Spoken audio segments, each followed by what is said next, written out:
ನಮಸ್ಕಾರ ಸ್ನೇಹಿತರೆ. ಮಾರ್ಚ್ 3ರಂದು ಸಂಭವಿಸುವ ಖಗ್ರಾಸ ಚಂದ್ರಗ್ರಹಣವು ಅತ್ಯಂತ ಮಹತ್ವಪೂರ್ಣವಾದ ದೈವಿಕ ಘಟನೆ ಎಂದು ಶಾಸ್ತ್ರಗಳು ತಿಳಿಸುತ್ತವೆ. ಈ ಗ್ರಹಣದ ಸಮಯದಲ್ಲಿ ಪ್ರಕೃತಿಯ ಶಕ್ತಿಗಳಲ್ಲಿ ವಿಶೇಷ ಬದಲಾವಣೆಗಳು ಸಂಭವಿಸುತ್ತವೆ ಎಂದು ನಂಬಲಾಗಿದೆ. ಗ್ರಹಣ ಕಾಲವನ್ನು ಸೂತಕ ಕಾಲವೆಂದು ಪರಿಗಣಿಸಲಾಗುತ್ತದೆ ಮತ್ತು ಈ ಸಮಯದಲ್ಲಿ ನಾವು ಪಾಲಿಸಬೇಕಾದ ಕೆಲವು ನಿಯಮಗಳು ನಮ್ಮ ಜೀವನದ ಶುಭ ಫಲವನ್ನು ಹೆಚ್ಚಿಸುತ್ತವೆ ಎಂದು ಹಿರಿಯರು ಹೇಳಿದ್ದಾರೆ. ಹಾಗಾದರೆ ಈ ಚಂದ್ರಗ್ರಹಣದ ನಿಖರ ಸಮಯವೇನು? ಯಾವ ಆಚರಣೆಗಳನ್ನು ಪಾಲಿಸಬೇಕು? ಯಾವ ಕೆಲಸಗಳನ್ನು ತಪ್ಪಿಸಬೇಕು? ಮತ್ತು ಗ್ರಹಣ ಕಾಲದಲ್ಲಿ ಮಾಡಬೇಕಾದ ಪುಣ್ಯಕರ ಕಾರ್ಯಗಳು ಯಾವುವು? ಇವೆಲ್ಲದರ ಸಂಪೂರ್ಣ ಮಾಹಿತಿಯನ್ನು ಈ ವಿಡಿಯೋದಲ್ಲಿ ತಿಳಿದುಕೊಳ್ಳೋಣ. ಮಾರ್ಚ್ 3 ಮಂಗಳವಾರ ಮಧ್ಯಾಹ್ನ 3:20ಕ್ಕೆ ಚಂದ್ರನಿಗೆ ಗ್ರಹಣ ಹಿಡಿಯಲು ಆರಂಭವಾಗುತ್ತದೆ. ಸಂಜೆ 6:47ಕ್ಕೆ ಮುಕ್ತಾಯಗೊಳ್ಳುತ್ತದೆ. ಈ ಚಂದ್ರಗ್ರಹಣದ ಅವಧಿ 3 ಗಂಟೆ 27 ನಿಮಿಷಗಳಷ್ಟು ಸುದೀರ್ಘವಾಗಿರುತ್ತದೆ. ಖಗ್ರಾಸ ಚಂದ್ರಗ್ರಹಣ ಸಮಯ: ಸ್ಪರ್ಶಕಾಲ ಮಧ್ಯಾಹ್ನ 3:19 ನಿಮಿಷಕ್ಕೆ, ಮಧ್ಯಕಾಲ ಸಂಜೆ 5:03 ನಿಮಿಷಕ್ಕೆ, ಮೋಕ್ಷಕಾಲ ಸಂಜೆ 6:48 ನಿಮಿಷಕ್ಕೆ. ಗ್ರಹಣ ಕಾಲದಲ್ಲಿ ಪಾಲಿಸಬೇಕಾದ ಆಚರಣೆಗಳು: ಗ್ರಹಣ ಕಾಲವನ್ನು ಸೂತಕ ಸಮಯ ಎಂದು ಪರಿಗಣಿಸಲಾಗುತ್ತದೆ, ಏಕೆಂದರೆ ಆ ಸಮಯ ಬಹಳ ಅಶುಭ ಕಾಲವಾಗಿರುತ್ತದೆ. ಗ್ರಹಣದ ಆರಂಭ ಅಂತ್ಯಗಳಲ್ಲಿ ಸ್ನಾನವನ್ನು ಮಾಡಲೇಬೇಕು. ಗ್ರಹಣದ ಆರಂಭದಲ್ಲಿ ಮಾಡುವ ಸ್ನಾನದಿಂದ ಜಪ, ಪಾರಾಯಣ, ದಾನಾದಿಗಳಿಗೆ ಮಾತ್ರ ಅಧಿಕಾರ, ಊಟ ಉಪಹಾರಗಳಿಗಿಲ್ಲ. ಚಂದ್ರಗ್ರಹಣದ ಸೂತಕವು ಗ್ರಹಣ ಆರಂಭದ 9 ಗಂಟೆಗಳ ಮೊದಲು ಆರಂಭವಾಗುತ್ತದೆ.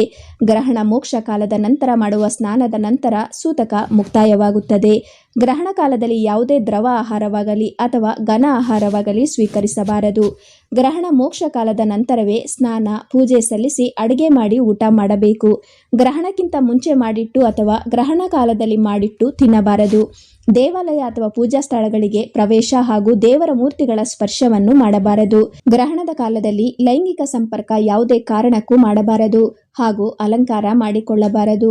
ಸರ್ವೇಷಾಮೇವ ವರ್ಣನಾಂ ಸೂತಕಂ ರಾಹು ಸೂತಕೆ. ಎಲ್ಲ ವರ್ಣದವರು ಗ್ರಹಣ ಕಾಲದಲ್ಲಿ ಮೈಲಿಗೆಯನ್ನು ಆಚರಿಸಬೇಕು. ಗ್ರಹಣ ಮೋಕ್ಷ ಕಾಲದ ನಂತರ ಅಗತ್ಯವಾಗಿ ಸ್ನಾನ ಮಾಡಲೇಬೇಕು. ಪವಿತ್ರ ಗಂಗಾಜಲ ಅಥವಾ ಗೋಮೂತ್ರವನ್ನು ಮನೆಯ ಎಲ್ಲ ಭಾಗಗಳಲ್ಲಿಯೂ ಪ್ರೋಕ್ಷಿಸಬೇಕು. ಜನನ ಶೌಚವಿರುವವರು, ಮೃತ ಶೌಚವಿರುವವರು ಮತ್ತು ರಜಸ್ವಲೆಯಾದವರು ಸಹ ಗ್ರಹಣದ ಸ್ಪರ್ಶ ಸ್ನಾನ, ಮುಕ್ತಿ ಸ್ನಾನಗಳನ್ನು ಮಾಡಲೇಬೇಕು. ಆದರೆ ಅವರು ಜಪ, ಪಾರಾಯಣಗಳನ್ನು ಮಾಡಬಾರದು. ಗ್ರಹಣದ 2 ಸ್ನಾನಗಳಲ್ಲಿ ಉಟ್ಟ ಬಟ್ಟೆಯಲ್ಲಿಯೇ ಸ್ನಾನ ಮಾಡಬೇಕು. ಗ್ರಹಣ ಕಾಲದಲ್ಲಿ ನದಿಗಳಲ್ಲಿ, ಮಹಾನದಿಗಳಲ್ಲಿ ಮಾಡುವ ಸ್ನಾನ ಅತಿ ಶ್ರೇಷ್ಠ.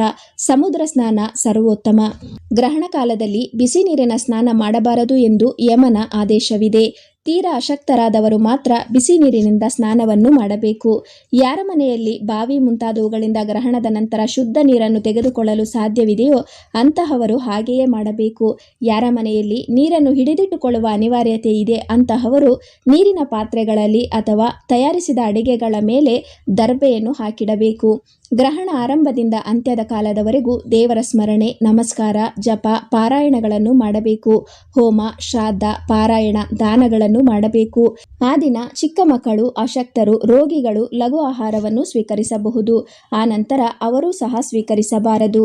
ಇದಾಗಿತ್ತು ಮಾರ್ಚ್ 3ರಂದು ಸಂಭವಿಸುವ ಖಗ್ರಾಸ ಚಂದ್ರಗ್ರಹಣದ ಸಮಯಗಳು ಹಾಗೂ ಪಾಲಿಸಬೇಕಾದ ಪ್ರಮುಖ ಆಚರಣೆಗಳು.